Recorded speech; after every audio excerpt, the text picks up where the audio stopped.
শামসুদ্দিন আবুল কালামের ত্রয়ী উপন্যাস যায় জঙ্গলের দ্বিতীয় পর্ব। আগন্তুক যুবকের জন্য ওঝা ফকিরের কথা উঠিলে জয়নাল শেখ বলিয়া উঠিল, দেখা যাওক একটা দিন, দরকার হইলে যেখানে ডাক্তার কবিরাজ আছে সেইখানে লইয়া যাওন যাইবে। প্রাণ দিছেন যিনি, বাঁচানের ক্ষমতাও তাহারই হাতে। লালু খা বলিল, শুশ্রূষা দরকার, ঘরে মেয়ে ছেলেরা আছে, তাদের তয় তালাফি করা দরকার। পড়ন্ত বেলার দিকে চাহিয়া লালু খার চলিয়া যাইতে হইল। তাহাদের খাল পার পর্যন্ত আগাইয়া দিয়া আসিয়া জয়নাল শেখ স্ত্রীর দিকে চাহিয়া বলিল, আবারও একটা বেকুবির মধ্যে পড়লাম নাকি বুঝিয়া উঠতে পারতে আসি না।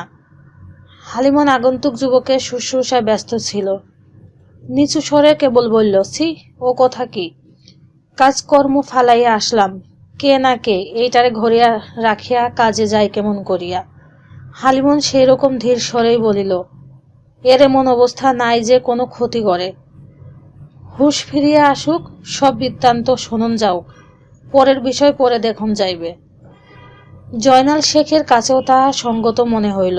আগন্তুকের মুখ চক্ষু নিরীক্ষণ করিয়া কেবল বলিল, দেখতে তো খারাপ মানুষ বলিয়া মন সায় দিতে চায় না। হালিমন কোনো জবাব দিল না। সমর্থনের আশায় সাজুর দিকে চাহিতে সেও দৃষ্টি সরাইয়া লইয়া কাজের ছুতোয় ঘরের মধ্যে উঠিয়া গেল। হালিমন আগন্তুকের মাথায় হাত রাখিয়া বলিয়া উঠিল, জ্বরে গা পুড়িয়া যাইতে আছে। ভাই সাহেব তো বলিয়া গেল, রাত্রিটা ভালোই ভালোই কাটিয়া গেলে খুব আর একটা ভয়ের কারণ থাকবে না। দেখো কোনো রকমে পথ্যটা গিলাইতে পারো কিনা। কিন্তু যে মানুষের কোনোই হুঁশ নাই, তাহাকে পথ্য খাওয়ান সম্ভব হইল না। হালিমন হাল ছাড়িয়া দিয়া বলিল, আমার তো ভয় করতে আছে, এক ফোঁটা পানি পর্যন্ত এখন তো খাইল না। এ মানুষ বুঝি আর বাঁচে না। পানি না, লতা পাতা ডাল মূল দিয়া যে ঝোল খাওয়াইতে কইয়া গেল ভাই সাহেব, তাই দেও। লালু খাই বন জঙ্গল ভাঙিয়া নানা ফল মূল লতা পাতা আনিয়া দিয়াছিল। তাহা কাটিয়া কুটিয়া সিদ্ধ করিয়া যে ঝোল প্রস্তুত হইল, তাহার একটু মুখে দেয়া সাজু সঙ্গে সঙ্গে মুখ বিকৃত করিয়া ফেলিয়া দিল। থুতু, এইসব দিয়া ভালো করতে গিয়া মন্দ না হইয়া যায়। হালিমনও পরীক্ষা করিয়া দেখিল, ঠিকঠাক মতো করছে তো, মনে তো কয় ঠিকই আছে। ভাই সাহেব বলিয়া গেল না আরেকের মতো হইবে। হ জয়নাল শেখও ঝোলটা পরীক্ষা করিয়া বলিল, এই অবস্থায় এই রকম কড়া জিনিসেরই দরকার। তবে স্বামী স্ত্রী উভয়েই তাহা আগন্তুক যুবকের মুখে তুলিয়া দিতে গলদঘর্ম হইয়া গেল। মুখ ফাঁক করিয়া যদি বা কিছু ঢালিয়া দেয়, মুখের কোণ গড়াইয়া সবটাই বাহির হইয়া আসে। জোকের দৌড়াতে জিভ মুখ পর্যন্ত ফুলিয়া সব যেন বন্ধ হইয়া গেছে।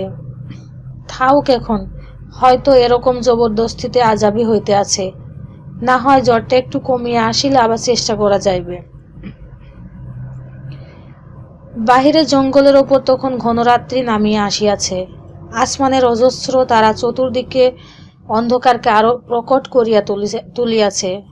জল জঙ্গলের সমস্ত পরিবেশ প্রতি সন্ধ্যায় অকস্মাৎ একটা স্তব্ধ মূর্তি ধারণ করিয়া বলিয়া মনে হইলেও আসলে ইহার মধ্যকার প্রাণীকুল এই সময় অন্য এক রূপ লইয়া মাতিয়া ওঠে। দিনমান ভরিয়া নানা জন্তু জানোয়ার পাখালি অফুরন্ত কর্মব্যস্ততায় মগ্ন হইয়া থাকে। আহার সংগ্রহ, আবাস নির্মাণ, ভালোবাসার ক্রিয়াকর্ম এবং সব রকম বৈরিতার বিরুদ্ধে সংগ্রাম করিয়া দিবাবসানের সঙ্গে সঙ্গে তাহারা সকলেই একরকম অদৃশ্য হইয়া যায় বটে, কিন্তু তাহাদের অলক্ষ্য অবস্থিতি অনুমান করিয়া লইতে বেগ পাইতে হয় না। রাত্রি ঘনতর হইবার সঙ্গে সঙ্গে গাছপালা ঝোপঝাড়গুলিও নানা মূর্তিমান প্রাণীর রূপ লইয়া খাড়া হইয়া দাঁড়ায়। অতি পরিচিত কড়ই গাছটাকেও তখন একটা বিরাটাকার দৈত্য বলিয়া মনে হইতে পারে, যেন তাহাদের সাশ্রয়ে জন্তু জানোয়ারের নানা অভিযান লোকালয়ের দিকেও ব্যপ্ত হইয়া পড়ে। তাই সূর্যাস্তের পর কেউ আর ঘরের বাহির হয় না। অথচ এই অন্ধকারের একটা আশ্চর্য সুন্দর রূপ আছে। দিনের বেলায় সবুজের নানা ছোপ ভরা জঙ্গলে বুনো ফুল, ডালে ডালে অর্কিডের ঝাড়, যাকে সবাই বলে পরগাছার ঝাড়, নানা বর্ণের ফল যে রঙিন পুরি গড়িয়া রাখিয়াছে, তাহা সবসময় ভয়ের উদ্রেক করে না, বরং আগন্তুক চক্ষুকে যেন ক্রমাগত অভ্যন্তরে টানিয়া লইয়া যাইবার প্রয়াস পায়। কিন্তু রাত্রির অন্ধকারে সেই আমন্ত্রণ নাই, বরং জোনাকি পোকার গতিবিধি, এইদিকে সেদিকে অকস্মাৎ জ্বলিয়ে ওঠা অগ্নিশিখা সঞ্চরণ, আর সেই সঙ্গে নানা সুর স্বর ডাকাডাকি, এমনকি স্থির নৈশব্দও। অজানা অচেনা শরীরী অশরীর নানা প্রাণীর পাখির উত্তম রূপে হেফাজতে বন্ধ রাখিয়া মানুষ কেবলমাত্র এই অন্ধকার দূর হইবার প্রতীক্ষায় থাকে। কিন্তু তবু জীবন বাঁচাইবার কঠোর সংগ্রামে মানুষ এখন এই রাত্রি, এই অন্ধকার, এই ভীতিকে উপেক্ষা করিতে শুরু করিয়াছে। মরতে তো হইবেই, এই জঙ্গলে নিশীথকর্মী মানুষেরা বলে। মানুষের ভিক্ষা দেওয়ার হাতটাও কোথাও দেখা যায় না। উপরের ডাঙায় আল্লাহর দেওয়া সবকিছু তো যে যার ক্ষমতা মতো ভাগ বাটোয়ারা করিয়া নিছে। গাঙের পানি, তাতেও তো হাত দেওয়ানোর উপায় নাই। ধান চাউল ফলমূল তো জোটেই না। এত পানির মধ্যকার মাছটার উপরও এই বান্দাদের কোনো হক নাই। এখন আছে এই জঙ্গলটা, এইখানেও জোরদার তালুকদারের নজর পড়ছে। খাউক তারাস খাউক সব। এরই মধ্যে হিসাবের বাইরের কিছু খুদ গুঁড়ো কুড়াইয়া লইতে গিয়া যদি মরণ ঘটুক, কিন্তু হিসাবের বাইরের খুদ কুড়াও আর জোরদার মহাজনদের উপেক্ষার বস্তু হইয়া নাই। জন্তু জানোয়ার ধরা মারাও বারণ হইয়া গিয়াছে।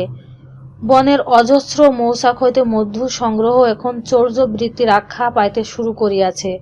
এমনকি বাঘকে ফাঁকি দিয়া তাহার ধরা মাছ সংগ্রহ এখন অনুমতি সাপেক্ষ হইয়া দাঁড়াইয়াছে। তাই সকলের চক্ষুকে এড়াইয়া কোনো জীবিকা বৃত্তি এই গভীর নিশীথ অন্ধকারে শুরু হইয়াছে। বাস্তবিক জীবন ধারণে অনন্যোপায় না হইলে এমন বিপদ বরণ সম্ভবপর বলিয়া মনে হয় না। জঙ্গলের কোথাও কোনো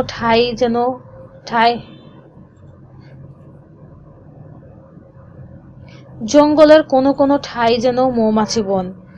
বড় বড় গাছের ডালে বিরাটাকার কৃষ্ণবর্ণ চাকগুলি মনে হইবে মৌভারেই ঝুলিয়া পড়িতেছে। বাঘ ভালুকেরও মধুপ্রীতির কথা তো সর্বত্র বিদিত। এখানে ভালুক নাই, আর বাঘও সেই সব চাক পর্যন্ত পৌঁছাইতে পারে না। মৌ শিকারীরা দিনের আলোক শেষ হইতে না হইতেই ছোট ছোট তালগুড়ির ডোঙা লইয়া খাল নালা বাহিয়া সেই সব চাকের কাছে আসিয়া উপস্থিত হয়। তারপর সারা শরীরে পুরো কাদা অথবা চটের আচ্ছাদন জড়াইয়া মশাল হাতে লইয়া গাছ বাহিয়া উপরে ওঠে। নিঃশব্দে একেবারে কাছাকাছি গিয়া সেই মশালে আগুন ধরাইয়া মৌচাকের চতুর্দিকে বুলাইয়া মৌমাছি দলকে পুড়িয়া খেদাইয়া দেয়। পর চাকচাক সেই মৌভাণ্ড ভাঙিয়া দড়ির সাহায্যে মাটির উপর অপেক্ষায় থাকা সঙ্গীর হাতে নামাইয়া দেয়। ততক্ষণে তাহাদের তামাম দেহে মৌমাছিরা সক্রোশে ছাইয়া পড়িয়াছে। কেবল মশালের আগুনের হলকা দিয়া তাদের তাড়াইয়া পোড়াইয়া মৌ শিকারীরা ঝটপট সরিয়া পড়িতে চেষ্টা করে। মাঝে মধ্যে মৌমাছি দংশনে কিংবা হঠাৎ বাঘের মুখে পড়িয়া জীবন হারান এই জীবিকার স্বাভাবিক অনুষঙ্গ বলিয়া বিবেচিত হইয়া আসিতেছে। তেমনি বাঘকে ফাঁকি দেয়া মাছ ধরার বিষয়টিও। এই মাছ শিকারীরাও ডোঙা বা ছই তোলা বদ্ধ ডিঙিতে চাপিয়া গহন জঙ্গলের মধ্যে ঢুকিয়া পড়ে। অনেক খাল নালায় ভাটার টানে একেবারে জলশূন্য হইয়া যায়। কিছু কিছু জলা জায়গায় অথবা গর্তে কিছু কিছু মাছ আটকাইয়া থাকে।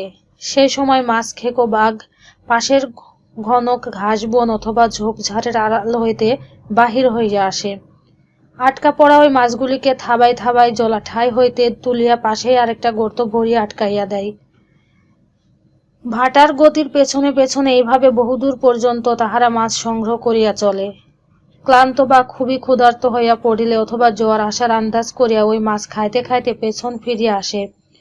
বদ্ধ নৌকার মধ্যে বসিয়া মাছ শিকারীরা অপরাহ্নের অন্ধকারে কখনো বা জ্যোৎস্না জলা রাত্রিকালে বাঘকে কিছুটা দূর আগাইয়া যাইতে দেখিয়া বাতাসের গতি হিসাব করিয়া ওই মাছগুলি নিঃশব্দে তুলিয়া আনে। প্রতিকূল অবস্থায় পড়িয়া, হিসাবে ভুল করিয়া অথবা প্রয়োজন অনুযায়ী সতর্কতার অভাবে প্রতি বছর ইহাদের বহুজনকে বাঘের মুখেই প্রাণ দিতে হয়। তবু এই বৃত্তির উত্তেজনা এখনো একদল লোককে মাতাইয়া রাখিয়াছে। কেবলমাত্র সেই মাছ বাজারে অথবা হাটে বিক্রয় করিয়া জীবিকা উপার্জনের জন্যই নয়, এক ধরনের বাহাদুরের আনন্দ উপভোগও এই এলাকার মানুষের কাছে এখনো আকর্ষণীয় হইয়া রহিয়াছে। তবে গহন জঙ্গলের বৃত্তি অনুসরণে গভীর নিশীথকালের প্রয়োজন হয় না। সেসব স্থানে দিনেও প্রায় অন্ধকার, আর লোচনেরও ভয় নাই। কিন্তু শিকার অথবা শিকারের আওতা লইয়া বিবাদ বিসম্বাদও স্বাভাবিক ঘটনা। তেমন বিবাদ এমনও চরম রূপ ধরিতে পারে যে জঙ্গলের পশু পক্ষীরাও ভীত হইয়া তাহাদের সংস্রব হইতে দূরে পালাইয়া যায়। এইখানকার জল মৃত্যুর মতো ওইসব বিবাদ কলহের পরিণামজনিত খুন জখমের কোনো হিসাব উদ্দেশ্য নাই।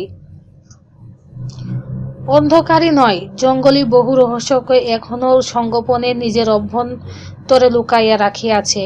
ফেরারি খুনি, জেল পলাতক আসামি, রাজ্য রাষ্ট্র ভাঙা গড়ার অভিলাষী, গোপন বিপ্লবী, লোকালয় হইতে পলাতক প্রণয়ী যুগল প্রভৃতিরাও এই জঙ্গলে ঢুকিয়া বহির্জগতের সহিত সকল সম্পর্ক ছিন্ন করিয়া নতুন জীবন গঠনে উদ্যোগী হয়। ক্রমে ক্রমে এই জল জঙ্গলে জীবনের সঙ্গে হয় মিশিয়া যায় অথবা লুপ্ত হইয়া যায়। মানুষ জঙ্গল কাটিয়া জলস্রোত ঠেকাইয়া হিংস্র পশু সরীসৃপকে হটাইয়া ভুবনে ভুবনে বসতি করিয়াছে, কিন্তু এই জঙ্গল বারংবারই তাহার সব প্রচেষ্টা সগ্রাস করিয়া লইয়াছে।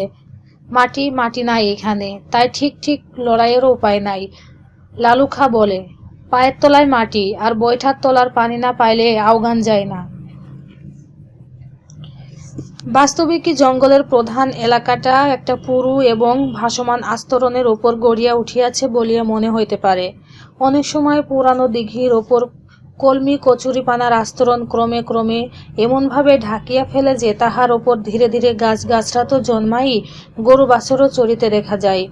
এই সারা বনভূমিটাও যেন তাহারই মতো সমুদ্রের ওপর গড়িয়া উঠিয়াছে। তা না হইলে যেখানে পা দাও এমন ভজ ভজ করিয়া পানি আসে কোথা হইতে, আর বান বর্ষার সময় এমন তলাইয়া বা যায় কেমন করিয়া। লালুখা পণ্ডিত মানুষের মতো এসব বিষয় খুঁটিয়া খুঁটিয়া দেখে। জীবনের নানা রহস্য উদ্ঘাটনের জন্য তাহার অপরিসীম আগ্রহ, কিন্তু উপরের ডাঙার অঞ্চল তাহার মানুষজনের কার্যকলাপের কথা উঠিলে সে অকস্মাৎ মুখ কঠিন লইয়া নীরব হইয়া যায়।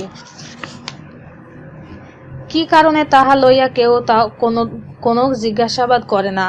এইখানে যাহারা আসে তাহাদের অতীত জীবন লইয়া খোঁচাখুচি না করার একটা প্রচলিত নিয়ম সকলেই মানিয়া চলে। অতীত নাই, ভবিষ্যৎ নাই, বর্তমানে প্রতিটি মুহূর্তের সংগ্রাম এবং সতর্কতায় সকলকে ব্যস্ত করিয়া রাখে। সামাজিক মেলামেশা এবং গালগল্পের অবকাশও বড় কাহারও নাই। গভীর রাত্রিতে সাজু হালিমনকে ঠেলিয়া উঠাইল। ভাবি ভাবি, শিগগির ওঠো। হালিমন ধর্মর করিয়া উঠিয়া বসিল। কি হয়েছে? ভাইয়ের কান এড়াইয়া সাজু ফিসফিস করিয়া বলিল, মনে কয় হুঁশ ফিরিয়া আসছে।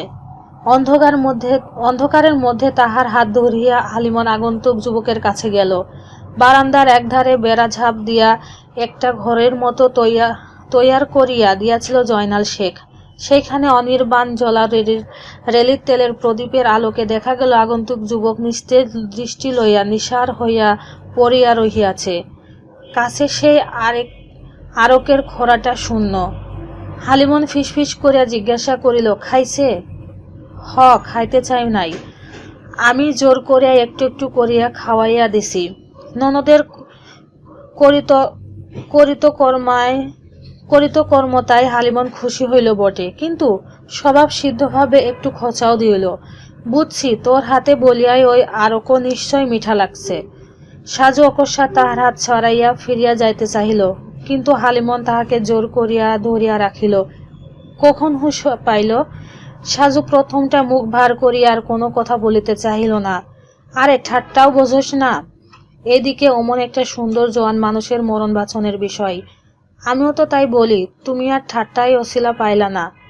হইছে, চাপা গলায় হালিমন ধমক দিয়া উঠিল। এখন কথার জবাব দে, কখন হুঁশ পাইল? এই তো বেশ কিছুক্ষণ হইল।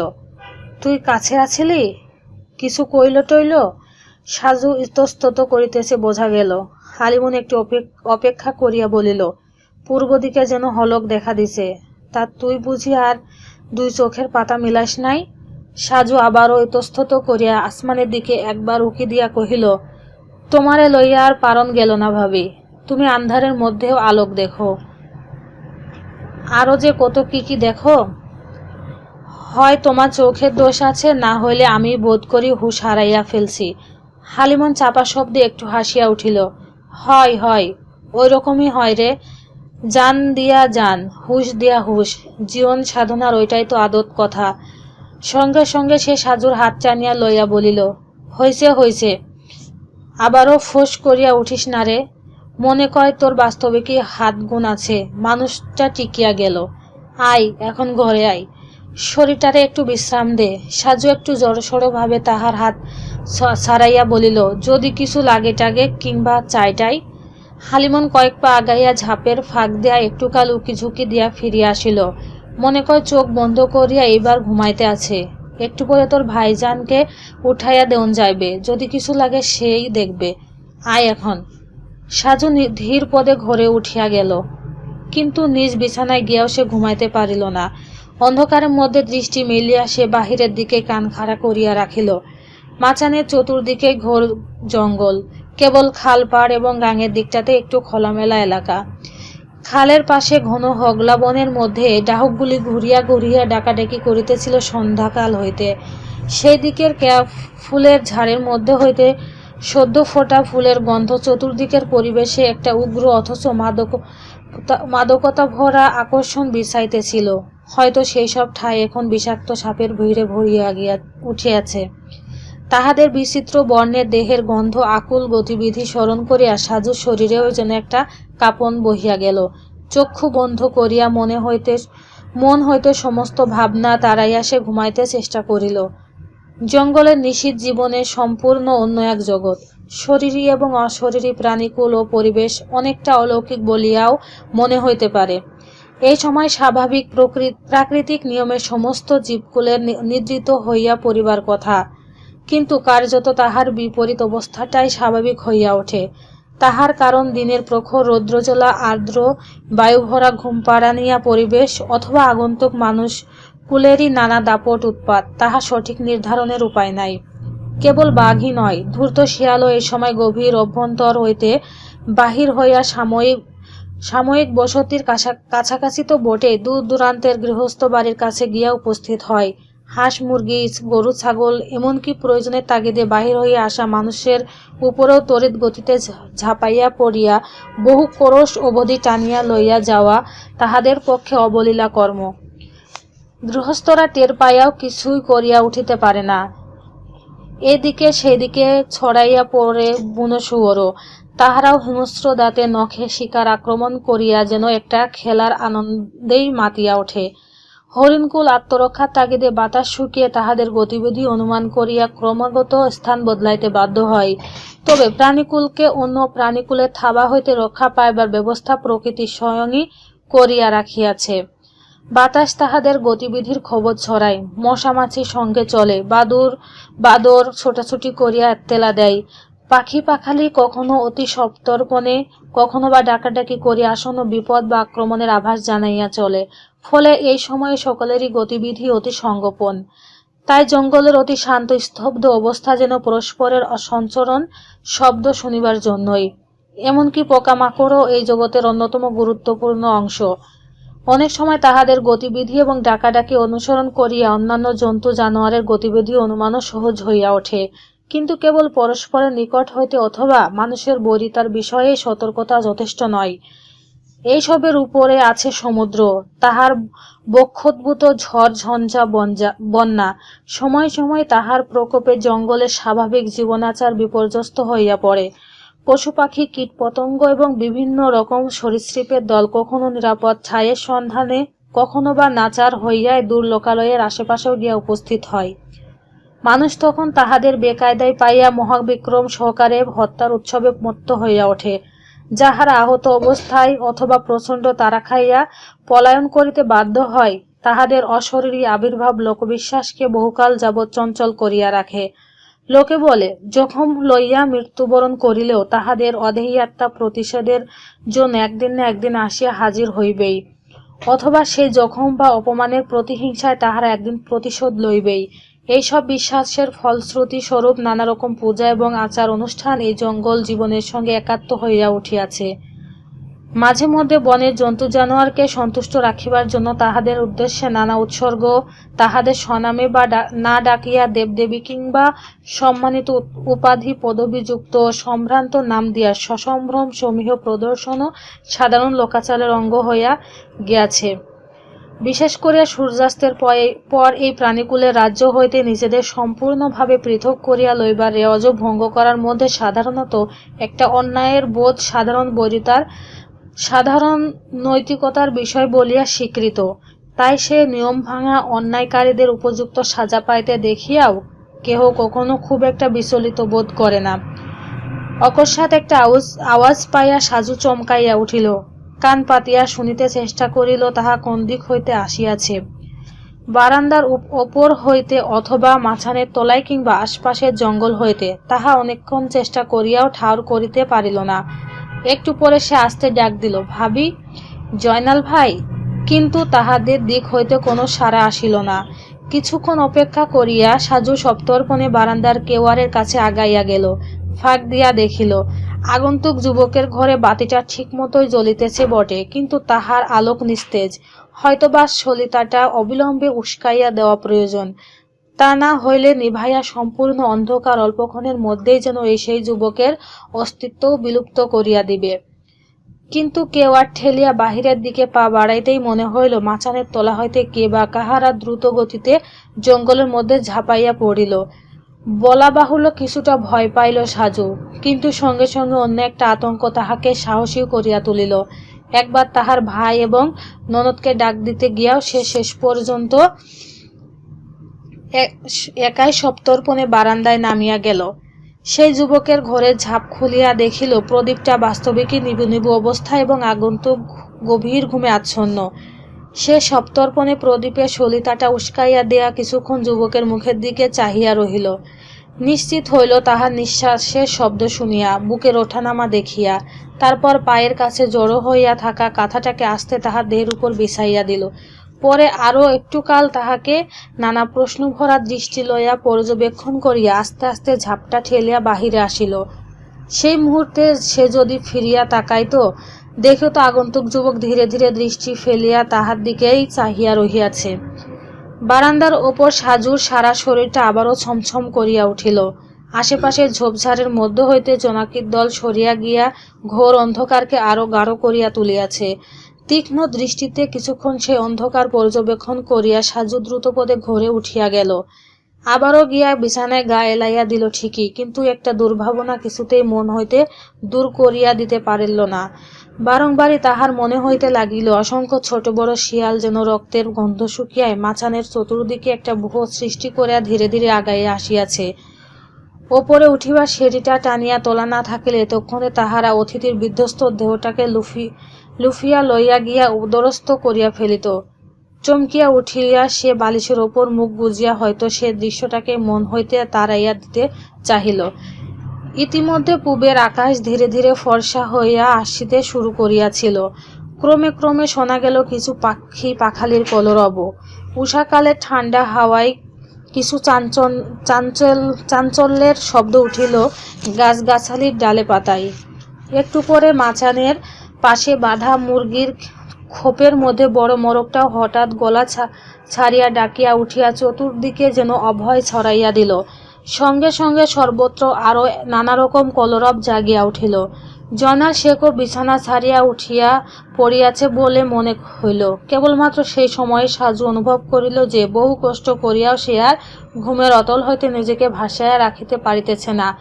কিন্তু সে যেন ঘুম নয়, ঘোর গ্রীষ্মে যখন সারা দেহ আগুনে ঝলসিয়া যাইতেছে বলিয়া মনে হয়, এবং সেই দাহ জোড়াইবার জন্য স্নানের পুকুরে ডুব দিয়া যেন মন অন্য কোনো জগতে প্রবেশের অনুভূতি আসে, সাজু প্রায় সেরকমই একটা ভুবনে গিয়া পৌঁছাইতেছে বলিয়া মনে হইল।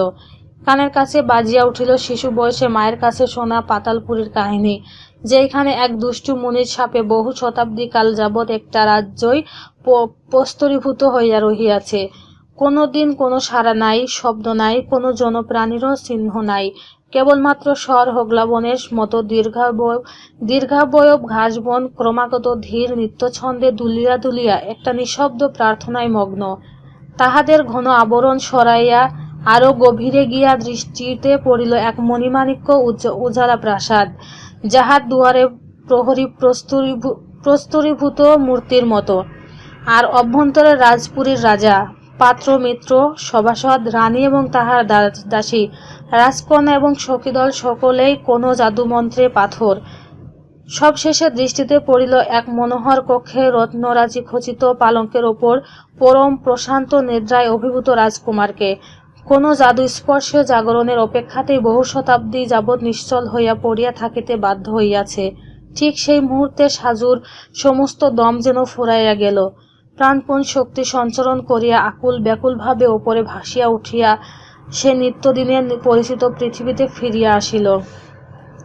এই সাজু! পাশে বসিয়া হালিমন তাহাকে ঠেলিয়া জাগাইয়াছে বলিয়া মনে হইল। সে তৎক্ষণাৎ ধর্মর করিয়া উঠিয়া বসিল। তামাম রাত্রি ঘুমাস নাই বলিয়া প্রথমে তোরে ডাকি নাই, কিন্তু মনে কয় কোনো দুঃস্বপ্ন দেখতে আসিলি। সাজু বেশবাস বিন্যস্ত করিয়া আঁচলে গলার কাছের ঘাম মুছিয়া লইল। হালিমনের দৃষ্টি এড়াইয়া বাহিরের দিকে উকি দিয়া মৃদুস্বরে কহিল, ইস, কেমন বেলা হইয়া গেছে। হালিমন উঠিয়া দাঁড়াইল। হয় নাই আবার? প্রায় দুপ্রহর হইয়া আইল। সাজু হালিমনকে অনুসরণ করিতে দিয়া থমকিয়া দাঁড়াইল ইতস্তত, কিন্তু হালিমনকে তাহার লক্ষ্য করিতে দেখিয়া সে দ্রুত পদে তাহার কাছে আগাইয়া গেল। জয়নাল ভাই! হালিমন পিছনের বারান্দায় রান্নার কোণের দিকে নামিয়া গেল। এই তো একটু আগে কামে বাহির হইয়া গেছে, অতিথের তয় তালাফি করিয়া গেছে। আরে জানোস, গত রাত্রিকালে এদিকে কত শিয়ালও চলিয়া আসছিল। নিচে চতুর্দিকটাই বড় বড় পায়ের ছাপে ভরিয়া রইছে। সাজু তাড়াতাড়ি বলিল, এই দেখো, আমি ঠিকই টের পাইছিলাম। তুমি শুইয়া পড়বার পরে নানান আওয়াজ পাইছিলাম আমি। মাচানের খুঁটির গায়ে ওই খাড়া লোহা ঝুলান না থাকলে হয়তোবা ওপরেই উঠিয়া আসত। হালিমন রান্নার কাজে মন দিয়া কহিল, একদিক সামলান যায় তো আরেক দিক দিয়া বিপদ দেখা যায়। কেমন? লোহার পেরেক দিয়া বাঘ শিয়ালরে দূরে রাখুন যায়, কিন্তু সাপ সুযোগ পাই ভর করিয়া পেঁচাই ওঠার। এ অতিথি কইল তোর ভাইজান রে, কি একটা ঔষধ আছে যা মাখাইয়া দিলে সাপ খোপ না কি আর ধারে কাছে আসে না। সাজু দৃষ্টি তুলিয়া হালিমনের দিকে তাকাইয়া রহিল একটুকাল, তারপর মৃদুস্বরে জিজ্ঞাসা করিল, কথাবার্তা কইতে আছে? হালিমন হাসিয়া উঠিল চাপা স্বরে, কয় নাই আবার? না হলে পেট ফুলিয়া উঠত না। সাজু কিছু জিজ্ঞাসা করিতে চাহিয়াও থামিয়া গেল। হালিমন যেন তাহা আন্দাজ করিয়াই বলিল, কইছে, কিন্তু কিছু কথা তোর ভাইজানের সঙ্গে, তবে এখনো তেমন চাঙ্গা হইয়া ওঠে নাই। তোর ভাইজান অনেক জিজ্ঞাসাবাদ করিয়াও কে বা কোনখান দিয়ে আসছে, কেমন করিয়া আসছে, তার কোনো পরিষ্কার জবাব পায় নাই। একটু থামিয়া হালিমন সাজুর দিকে দৃষ্টিপাত করিয়া বলিল, তবে নামটা জানন গেছে, মিন্নত আলী। সাজু একটু পরে হঠাৎ চাপা শব্দে হাসিয়া উঠিয়াই সামলাইয়া লইল। হালিমন ফিরিয়া চাহিল, কি রে, কি হইল? সাজু মুখে আঁচল চাপিয়া উঠিয়া দাঁড়াইল, এমন কিছু না ভাবি। সেই আমাগো দেশে একটা মানুষের নাম ছিল সিদ্ধত আলী, তার কথা মনে পড়িয়া গেল। কেমন চেহারার আদল আছে বুঝি? না, সিদ্ধত আলী আছিল বুড়া, তারও ওপর এক্কেবারে ওই পাতিলের তলাটার মতো কালা। খয়রাত করিয়া খাইত, তার সিদ্ধতের শেষ ছিল না। হালিমনও হাসিতে চাহিল, কিন্তু রহস্য সমাধানের একটা সূত্র পাইয়াও নাম বোঝার ভান করিয়া সে আবার কাজে মন দিল। যা হাত মুখ ধুইয়া আয়, তারপর কামে যোগান দিবি। ওই মিন্নত আলীরে পথ্যও দেওন লাগবে, আমি রাঁধন দেখমু। পথ্য তুমি গিয়া খাওয়াইয়া আসিও, আমার হাতে তার রুচি আসবে বলিয়া মনে কয় না। ভাবি, আমারে না খোঁচাইয়া তোমার যেন সুখ আর নাই, বলিয়া সাজু দ্রুতপদে তাহার কাছ হইতে সরিয়া গেল। বাহিরে দ্বিপ্রহরের প্রখর রৌদ্রে সমস্ত বনস্থল হইতে উত্থিত একটা উষ্ণ আর্দ্র বাষ্পে বাতাস ভারী হইয়া উঠিয়াছিল। গাঙের দিকে অপেক্ষাকৃত খোলামেলা শন ও ঘাসবনের ওপর হইতে ঊর্ধ্বমুখী শিকার কাপন আগুনের উপরকার তাপের মতোই দেখাইতেছিল। তাহার সঙ্গে ঘাসের ওপর দোদুল্যমনা চীনা জোকেরও কেমন একটা সাদৃশ্য আছে বলিয়া মনে হয়। দূর আকাশে কতকগুলি চিল এবং শকুনের ধীরগতি চক্রাকারে পরিভ্রমণ, খালের পাড়ের নরম কাদার ওপরে কয়েকটা বক এবং সারসের সঞ্চরণ। নিকটস্থ জলাভূমির একধারে কয়েকটা জলাফড়িংয়ের গতিবিধি, মালঞ্চ লতার উপর শামুকের ধীর গতি, শিকার সন্ধানী গিরগিটির ইতস্তত সঞ্চরণ, বলতা, ভীমরুল এবং অন্যান্য পোকামাকড়ের ইতস্তত গতিবিধি প্রভৃতির মধ্যে একই ধরনের একঘেয়েমির ছন্দে সমস্ত প্রকৃতি এই সময় যেন ঝিমাইয়া পড়ে। একদল সবুজ বর্ণ টিয়া পাখির অকস্মাৎ তীক্ষ্ণ চিৎকার তুলিয়া একদিক হইতে অন্য কোনো দিকে ছুটিয়া মিলাইয়া যাওয়ার কলরব পরমুহূর্তে এই ঝিমন্ত অবস্থাটাকে আরও এক প্রকট করিয়া তোলে। বাস্তবিক পক্ষে কোনো শব্দ, কোনো রূপ এই ভুবনের মূল ঐকতান ও লীলা হইতে বিচ্ছিন্ন ঘটনা নয়। প্রত্যক্ষ অথবা পরোক্ষভাবে একটা রীতি কিংবা নিয়মের বন্ধনে প্রতিটা জিনিস গভীরভাবে পরস্পর সংশ্লিষ্ট জীবন রঙ্গের অনুষঙ্গ। আপাত স্থির প্রতিটা মুহূর্ত গতিশীল জীবনাবর্তের নাটকীয়তায় ভরপুর। ক্ষুদ্রাতি ক্ষুদ্র অণু পরমাণু হইতে জীব জীবনের বিচিত্র বিবর্তনের জীবনলীলা সাধারণ মানুষের চিত্তকেও ভাবুক করিয়া তোলে। ক্ষুদ্র হইতে বৃহতের দিকে, কখনো বা বৃহৎ হইতে ক্ষুদ্রাতি ক্ষুদ্রের দিকে তাহার দৃষ্টি ধাবিত হয়। একই সঙ্গে ভালোবাসা এবং ভালোবাসা বিমুখিতার টানাপোড়েনের মধ্যে একটা নিভৃত একাকিত্ব অপ্রতিরোধ্য সৌচর হইয়া ওঠে। লালুখা প্রচণ্ড পরিশ্রমের ফাঁকে ফাঁকে হয়তো তাহারই প্রভাবে মাঝে মাঝে উন্মনা হইয়া যায়।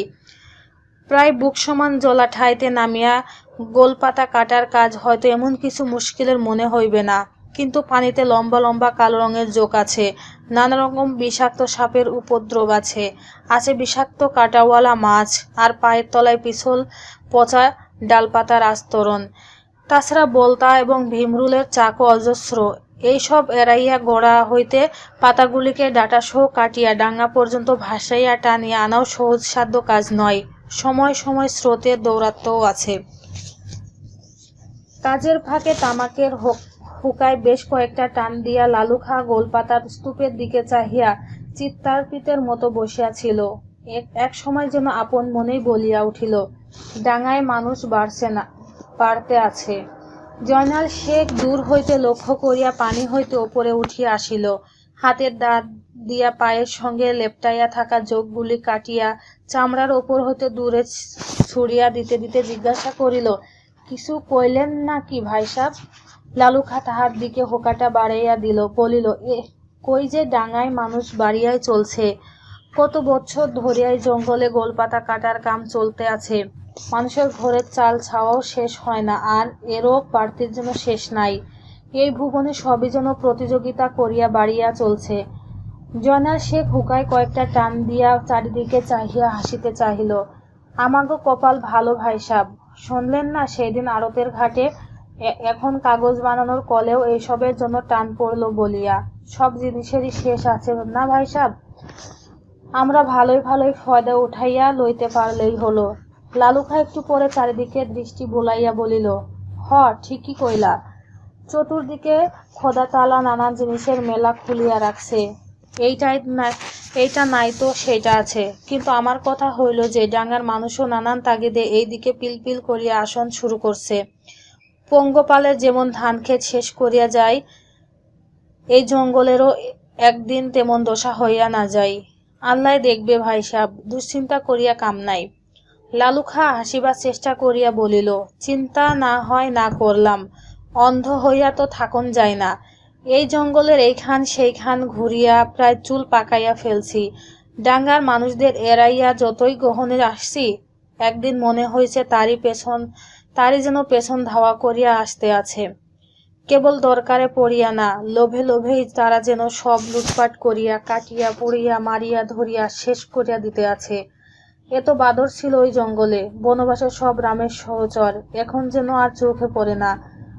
শোনো নাই, ডাঙার মানুষ তাহাদের ধরিয়া ধরিয়া কোন মুল্লুকে চালান দিয়া লাখপতি হয়েছে। এমন যে নিরীহ গুইল সাপ, তারও তো একেবারে নির্বংশ করিয়া দিতে আছে। অজগর, বাঘ, হরিণ, কুমির তো এখন যে কোনখানে লুকাইছে কি নাই তার মীমাংসা এখন আর কেউই করতে পারবে না। অবস্থা এমন হয়েছে এখন যে তামাম মুল্লুকে একটাও আর হাতির দেখা পাইবা না। তোমরা তো এই একটা জঙ্গল দেখছো, চাটিকার কথা শুনছ কখনো? হাতিতে ভরা ছিল। একদিন তারা ছিল রাজা মহারাজের বাহন, নয়তো কাঠুরিয়াদের পরম দোস্ত। যেই কাঠ 20 জনে টানিয়া উঠাইতে পারে না, তারা সুর দিয়া অনায়াসে উঠাইত। এখন না আছে রাজা মহারাজা, না সেই হাতির বংশ। সাহেব মানুষেরা আমোদ ফুর্তি করিয়া গুরুম গুরুম গুলি করিয়াই তাগো শেষ করিয়া দিছে। না হয় হাতি খেদানোর ছল করিয়া ধরিয়া বান্ধিয়া সব অন্য অন্য মুলুকে চালান দিছে পয়সার জন্য। কি আছে এখন?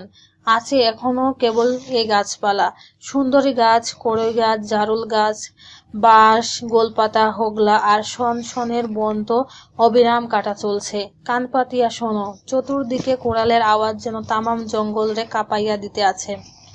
জয়নাল শেখ হুকাটা সঙ্গীদের দিকে লইয়া গেল, ফিরিয়া আসিয়া বলিল, শুনছি ভাই সাহেব, শুনতেও আছি।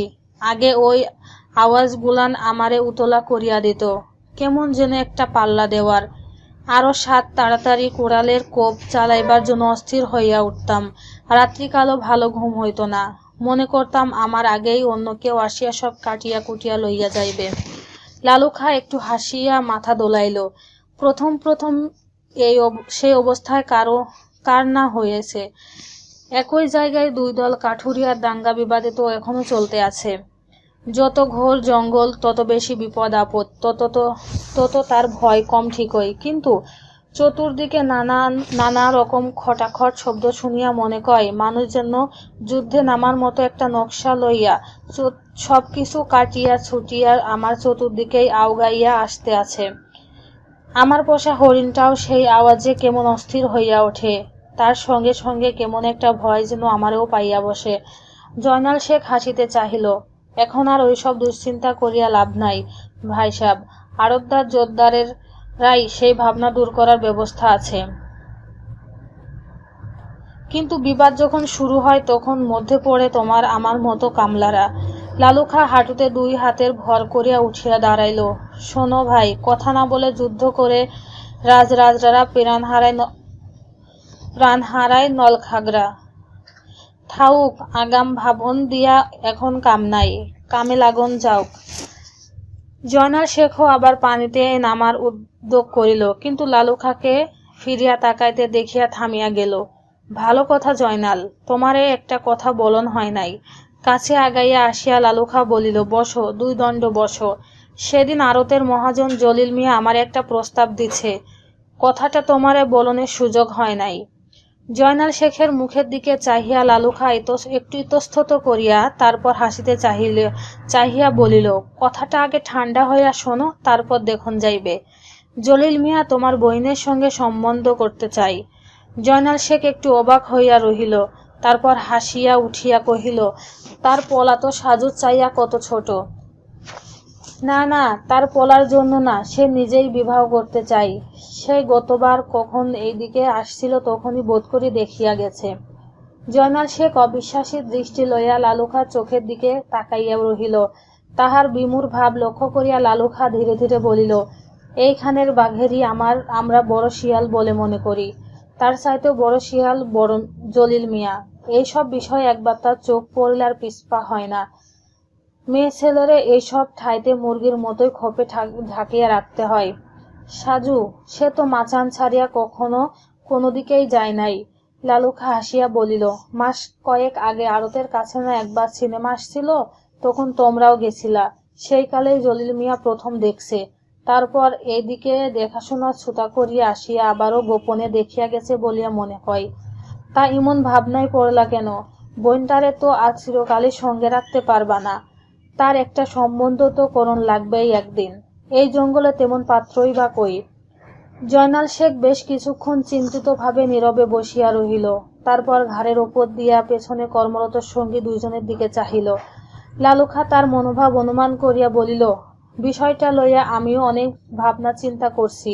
তোমার অবস্থায় বোনটারে একজন শক্ত সমর্থ বা কামলার সঙ্গে বিবাহ দিতে পারলে এই বসতিটাও শক্ত হইয়া উঠত ঠিকই, কিন্তু এখন যা অবস্থা দাঁড়াইছে তাতে জলিল মিয়া নারাজ করলেও নানান অসুবিধা দেখুন যা দেবে। তাই বলিয়া সতীনের ঘর করতে চাইবে? কথাটা যেন জোর করিয়াই জয়নাল শেখের মুখে উঠিয়া আসিল।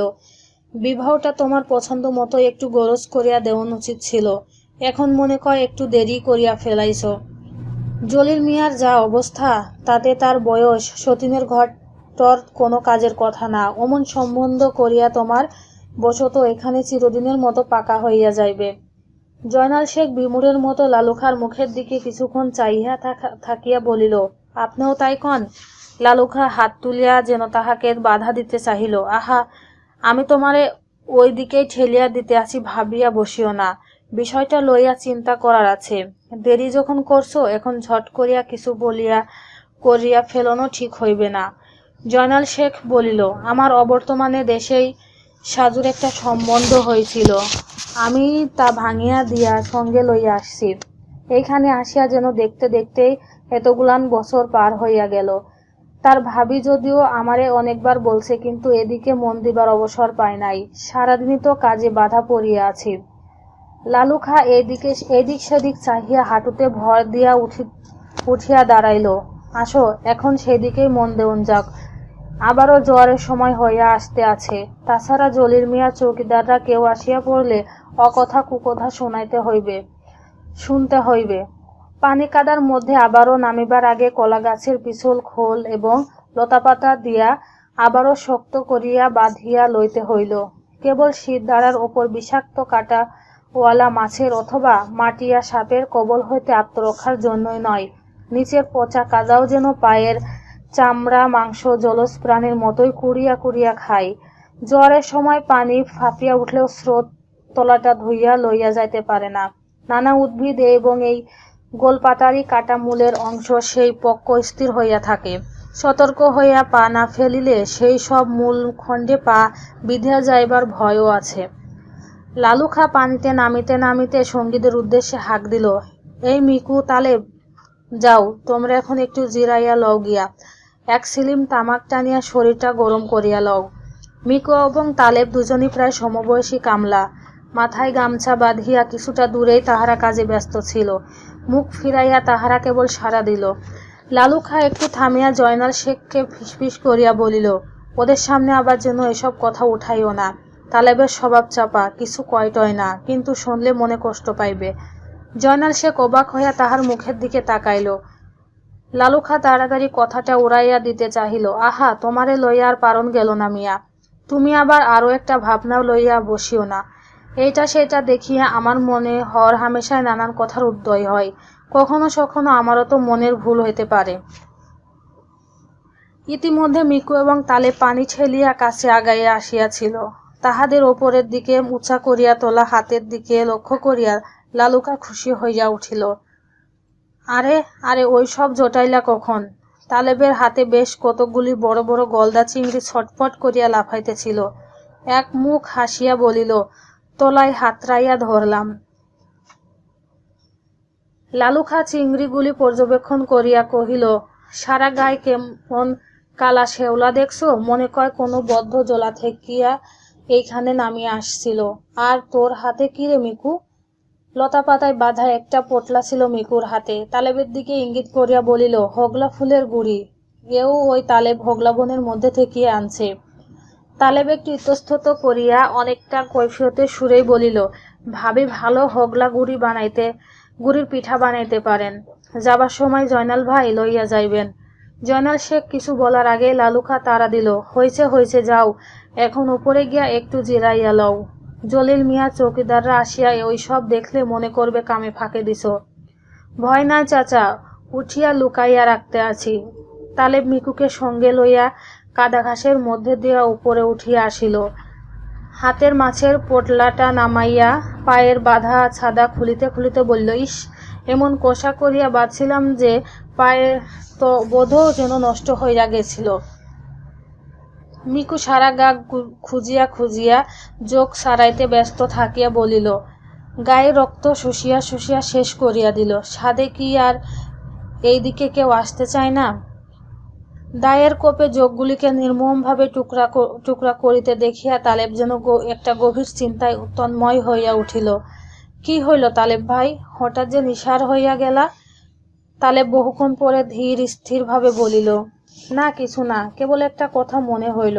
তুমি তামাক ধরাও মিকু, মনে কয় গায়ে আর তেমন গরম নাই।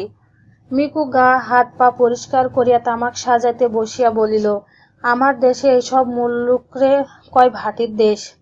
সেই দেশে ভাটার টানেই কেবল পৌঁছানো যায়, কিন্তু দেহের রক্তের এই ভাটায় যে কোনখানে গিয়া পৌঁছামু ভাবিয়া ভয় লাগে তালেব ভাই। মনে কয় এইসব বাঁচিয়া থাকুন টাকুন কোনো আসল কথা না। আদতে এই দুনিয়ার মধ্যে দুইজন মহাশক্তিধর আছে, যাদের চোখে দেখি না। তাগো একজন কেবল বানায়, মনের স্বাদ আহ্লাদ ইচ্ছা আকাঙ্ক্ষা ভরিয়া ছাড়িয়া দেয়, অন্য একজন যেন তার সামনেই আবডালে ওত পাতিয়া রইছে। তার আবার এমনই শক্তি যে কখনো যোগ, কখনো ব্যাধি, আর কখনো বা ঝড় তুফান হইয়া সব গিলিয়া গিলিয়া খায়। তার ক্ষুধার আর নিবৃত্তি নাই। নানান ক্ষোভ দেখাইয়া সে আমাগো মন ভুলাই। আমরাও তার প্রবল টানে হাড়গোড় পর্যন্ত লইয়া তার পেটে গিয়া একদিন সমস্ত ভুলিয়া যাই। এই কয়েক বছর এই জঙ্গলে থাকিয়া আমার মনে কয় সেই মহাশক্তিমান দানবটা যেন পাশের সমুদ্রের মধ্যে অধিবাস করিয়া আছে। তালেব তাহার তন্ময় অবস্থার মধ্য হইতে হঠাৎ জাগিয়া উঠিল, হাতমুখ মুছিয়া বলিল, অনেক বড় তত্ত্বকথার মধ্যে চলিয়া গেলাম মিকু, আমি অত বুঝি টুঝি না। দেও দেও দেও তুমি হুকাটা দেও।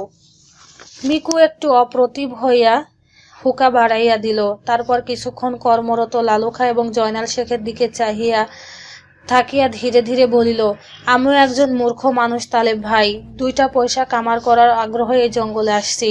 তবে এইখানে আসিয়া ধীরে ধীরে নানান বোধের উদয় হইতে আছে। তার কোনটা ভালো কোনটা মন্দ, ঠিক কি বেঠিক, কাজে লাগায় কি লাগায় না, তা বোঝার কোনো সাধ্য যেন নাই। এই এত বড় জলা জায়গাটায় দেখো না, কত রকম গাছগাছালি, ফুল ফল, জন্তু জানোয়ার, পোকামাকড়ের কোনটারে যে দরকার আর কোনটা বেহুদা, সেইটাই হইল আসল তত্ত্বকথা। তালেব একটু দম লইয়া হাসিল, বুঝছি, তোমারে তো লালু চাচার ভাবনা পাইতে শুরু করছে। মিকু একটু দমিয়া গেল, কিন্তু পরক্ষণে হাসি মুখে বলিল, কিন্তু লালু চাচার কথাবার্তা লেখাপড়া শেখা গুণীর মতো, যুক্তি আছে। তালেব হুকায় একটা শেষ টান দিয়া মিকুর দিকে বাড়াইয়া দিল, এক মুখ ধোয়া ছাড়িয়া একেবারে এলাইয়া পড়িল। এই কড়া তামাকটার জোরে গায়ের রক্ত আবার যেন জ্বলিয়া উঠতে শুরু করছে। ভালো ভালো, কিন্তু যা কইলাম তা তো জবাব দিলা না। লালু চাচার কথাবার্তায় যুক্তি আছে, কইতেই হইবে। হ্যাঁ? তালেব একটু কাল চক্ষু বুঝিয়া পড়িয়া থাকিয়া বলিল, আঘাত খাইয়া খাইয়া অনেক কিছু শিখছে লালু চাচা, কিন্তু আমার যেন মনে কয় তার রক্তে ঝিম ধরিয়া আসছে। কেন, সে কথা তোমার মনে হয় কেন? তালেব এক পাশে কাত হইয়া মিকুর দিকে চাহিয়া বলিল, দেখো না, ওই যোগটারে পর্যন্ত খতম করতে চায় না। 2টা খেজুর কি ময়না কাটায় মাথা লেজ ফুরিয়া গাছের সঙ্গে গাঁথিয়া দেয়, বলে, আমার রক্ত তুই খাইছস, এইবার তোর দেহ লাগুক অন্য কারুর ভোগে। একদিন হয়তো নিজের দেহটাকে অন্য কিছুর ভোগে উৎসর্গ করিয়া দিবে। আমার তো মনে কয় এই ভুবনের নিয়ম কানুনের দোহাই দিয়া সব কিছু কেবলই মান্য করিয়া গেলে আর বাঁচিয়া থাকুন যায় না। এই যে সৃষ্টিকর্তা আমাগো মগজে বাজ বিচারের ক্ষমতা দিছে, এর অর্থই হইল যে সেই ক্ষমতাটাকে কাজে লাগাইয়া চলা। এখন ডুব দিয়া মাছ ধরতে গিয়া আমি যদি পাতাল ধরিয়াই টানাটানি শুরু করিয়া দেই, তাহলে এইখানে আটকাইয়া থাকিয়া আমার মরণ ঘটবে। থাউক থাউক, তালে বুঝিয়া পড়িল, খাইয়া দাইয়া সুখে থাকলেই না মনে মনে তত্ত্বকথা আউল বাউলদের মতো সহজ হইয়া ওঠে। সামনে যেটা সমূহ সেইটাই সাচ্চা। মনে রাখিও, এই গোলপাতার কামটা শেষ না করতে পারলে আর কুড়াল হাতে লইবার উপায় নাই। মিকু হুকাটা নামাইয়া রাখিয়া আবারও পানিতে নামার উদ্যোগ করিল। পায়ের ওপর কলা গাছের আবরণ বাঁধিতে বাঁধিতে বলিল, ঠিকই বলছো তালেব ভাই। ওই পানির মধ্যে নামিয়া গোলপাতা কাটতে কাটতে শরীরটা কেমন যেন ম্যাচমেচা হয়ে গেছে। কুড়ালের কোপে কোপে ওই বড় বড় দৈত্যের মতো গাছগুলাকে কাটিয়া ফেলানোর মতো আনন্দ নাই। তালেব উৎসাহের সঙ্গে ঘুরিয়া দাঁড়াইল, একবার পেছন দিক দৃষ্টিপাত করিয়া চাপা সরে বলিল, আর লালু চাচা, এই কিছুদিন আগে দেখি কুড়াল হাতে লইয়া একটা কাটা গাছের দিকে পলকহীন চোখে তাকিয়া রইছে। আমারে দেখিয়া সেই কাটা গাছের মূল আর উবুর হইয়া পড়িয়া থাকা গাছটা দেখাইয়া কয়, দেখ দেখ, কই নাই তোদের যে গাছপালারও পরাণ আছে। এমন পরাণ এমন স্বাস্থ্য ডাঙার মানুষের পাগল পাড়া প্রয়োজনের আগুনে পুড়িয়া ছাই হইয়া যাইবে, আমরা কেবল মধ্যখানে নিমিত্ত হইয়া রইলাম। মিকু কথাটা সম্মুখ অনুধাবনের চেষ্টা করিয়া বলিল, চাচা বোধ করি কথাটা বলছো অন্য অর্থে। যতদিন যাইতে আছে ততই তার মায়া বাড়িয়া উঠতে আছে এরা যায় জঙ্গলের জন্য। এমন একদিন ছিল যখন শুকনা ডালপালা কুড়াইয়া মানুষের দরকার মেটানো যাইত। এখন মানুষ বাড়িয়া চলছে ক্রমাগত, গাছপালাও আর তেমন কেউ লাগায় না, তেমন জায়গায় বা কই। এমন একদিন শিগগিরই আসবে যখন মানুষ আর কাটাকুটি করার মতো কিছু পাইবে না। কেন চাচা তো কয় তখন নিজেগো মধ্যে কাটাকাটি শুরু করিয়া দেবে, তা করিয়া তো আর জাল ধরান যাইবে না। গায়ের জ্বালা তো কমবে। ওই তুমি যেমন যোগ কোপাইয়া জ্বালা মিটাও। তালেব কথাটা শেষ করে একটু অদ্ভুতভাবে হাসিয়া উঠিল, কিন্তু মিকু কোনো উত্তর না দিয়া মুখ ফিরাইয়া লইতেছে দেখিয়া বলিল, আরে মিয়া, ডাঙার মানুষ তো তুমি, আমিও, আমরাও তো আর আসমান ফুরিয়া এইখানে নামিয়া আসি নাই। দরকার কি আমাগেও নাই? আসলে চাচা যে কথা কইতে চায় তার অন্য একটা অর্থ আছে। মানুষ লোভে আর বেহিসাবে। কিন্তু তালেবের কথা শেষ হইবার আগেই গোলপাতা বনের দিক হইতে জয়নাল শেখের আত্মচিৎকার শোনা গেল, তালেব, মিকু, শিগগির আসো। কি হইল? শিগগির আসো, ভাই সাবরে সাপে কাটছে। মিকু ও তালেব তৎক্ষণাৎ পানিতে ঝাঁপাইয়া পড়িল। কাছে পৌঁছিয়া দেখিল জয়নাল শেখ মাথার গামছা খুলিয়া লালুখার বাম হাতের কনুইয়ের ওপর কষিয়া বাঁধন দিতেছে। কই সাপ কই? লালুখা ফ্যাকাশে মুখ লইয়া তাহাদের দিকে চাহিয়া হাসিতে চাহিল। সাপটার দোষ নাই, এখানে তো তাগই অধিবাস, কেবল আমিই যথেষ্ট সাবধান হয় নাই। জয়নাল শেখ অন্যদের সঙ্গে ধরাধরি করিয়া তাহাকে পাড়ের উপর উঠাইয়া আনিল। সাবধানে একটা অপেক্ষাকৃত খোলামেলা জায়গায় শোয়াইয়া বলিল, হইছে ভাই সাব, কথাবার্তা থাউক, নড়াচড়া করিয়েন না। একটা জাত শঙ্খচূড় আমি সাঁতরাইয়া যাইতে দেখছি, কিন্তু জাগা মতো বাঁধন দিয়া দিছি। এখন দংশনের জায়গাটা চিরা বিষটা শুষিয়া লইতে হইবে, কোনো চিন্তার কারণ নাই। লালুখা কোনো উচ্চবাক্য না করিয়া নতুমুখে সে বাম হাতটা সম্মুখে বাড়াইয়া দিল। কবজির কিছুটা উপরে দংশনের স্থানে দুইটি ক্ষুদ্র রক্তবিন্দুর মতো দেখা গেল। তাহার কাছাকাছি সমস্ত এলাকাটা যেন ক্রমাগত কালো হইয়া ফুলিয়া উঠিতেছে। ইস, আল্লাহ বাঁচাইছে, অল্পের জন্য শিরার ওপর দাঁত বসে নাই। কেমন বোধ করতে আছেন ভাই সাব? লালুখা ফ্যাকাশে মুখ তুলিয়া হাসিতে চাহিল। আরো একবার সাপে কাটছিল আমারে পায়ে, কেবল হাতটা টনটন করতে আছে। তুমি দা খান আগুনে পোড়াইয়া লও। এখন কয়েকটা মুরগি হাতের কাছে পাওয়া গেলে ভালো হইতো। মিকু তৎক্ষণাৎ আগাইয়া আসিয়া বলিল, বিষটা শুষিয়া লওনের জন্য তো তার দরকার নাই, আমি মুখ দেয়া শুষিয়া লমু। আমার মুখে কোনো ঘা বা কাটা নাই। সাপে কাটা চিকিৎসা আমার জানা আছে। ধারালো দায়ের মাথাটা আগুনে পোড়াইয়া টকটকে লাল করিয়া জয়নাল শেখ দংশনের স্থানটাকে লম্বালম্বিভাবে চিরিয়া দিল। সেইখান হইতে কালো কালো রক্তস্রোত শুষিয়া শুষিয়া শ্রান্ত হইয়া উঠিল মিকু। লালুখাকে তবু অসমর্থ হইয়া পড়িতে দেখিয়া তালেবও সেই প্রক্রিয়ায় লাগিয়া গেল। মুখ ভরা রক্ত থুতু করিয়া ফেলিয়া মিকু কৈফিয়তের মতো বলল, মাপ করো চাচা, জোকের চাইতে বেশি রক্ত শুষিয়া লইতে আসি।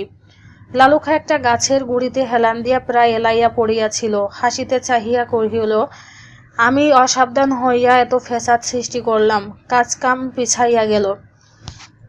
জয়নাল শেখ একটু কড়া স্বরেই বলিয়া উঠিল, হইছে হইছে ভাই সাব, আপনারা অত সব চিন্তা করন লাগবে না। লালুখা তবু বলিল, না, কইতেছিলাম যে কাম পিছাইয়া থাকনের একটা অজুহাত পাওয়া গেল।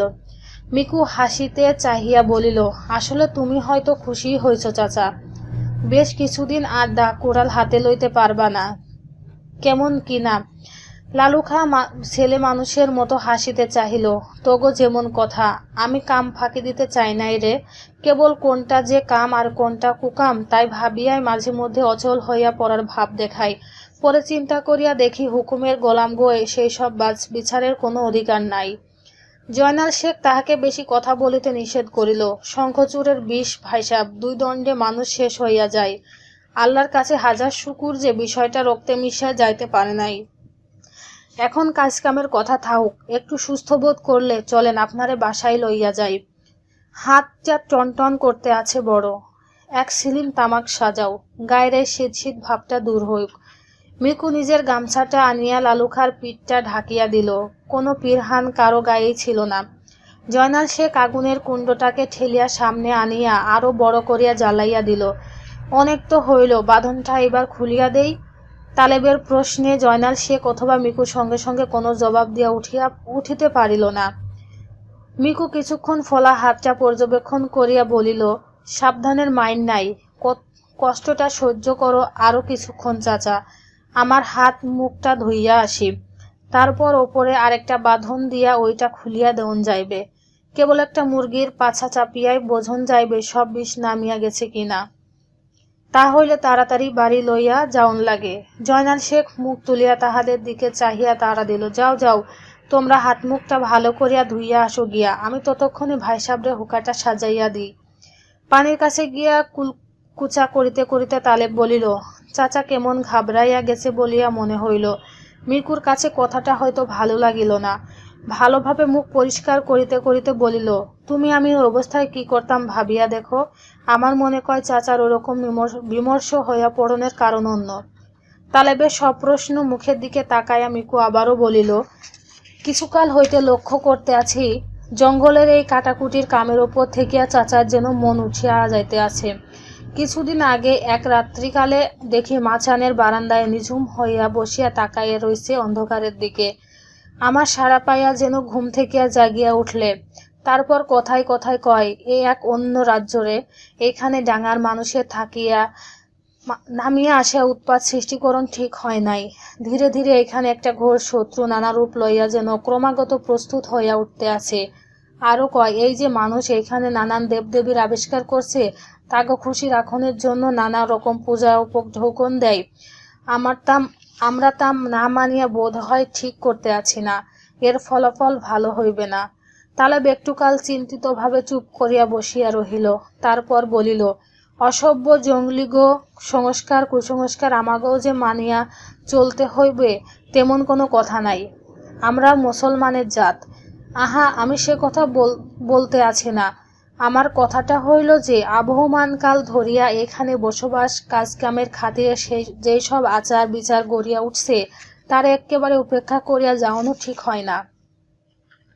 যেমন ধরো মনসা দেবীর কথা, মুসলমান হইয়া তার পুজো করণ লাগবে? মিকু তাড়াতাড়ি বলিয়া উঠিল, তা কই নাই, কিন্তু মাছানের তলায় তাগু উদ্দেশ্যে এক ভাণ্ড দুধ রাখিয়া দেয়া সন্তুষ্ট রাখন তো যাই। কি যে কও মিয়া, যেন তা হইলেই তার আর তাগু উৎপাত থাকবে না। আসলে মিয়া, এরা সবই মানুষের শত্রু। সেই যে দানবটার কথা কও তুমি, তারই চেলা, তামুন্ডার দল। দানবের শেষ করতে হইলে এসবেরও শেষ করিয়া দেওন দরকার, না হইলে এক পাও আওগান যাইবে না। মিকু তর্কটাকে আরো আগাইয়া লইয়া যাইবার আগ্রহ দেখাইল না। একটু পরে উঠিয়া দাঁড়াইয়া লালুখার দিকে পা বাড়াইল। তালেব শেষ কুলিটা ছড়াইয়া তাহার অনুসরণ করিল। লালুখা সেই একইভাবে হেলান দিয়া বসিয়া পাশের ঝোপঝাড়ের মধ্যে একটা মাকড়সার শিকার ধরার ফাঁদ প্রস্তুতের কাজের দিকে নির্নিমেষভাবে চাহিয়া রহিল।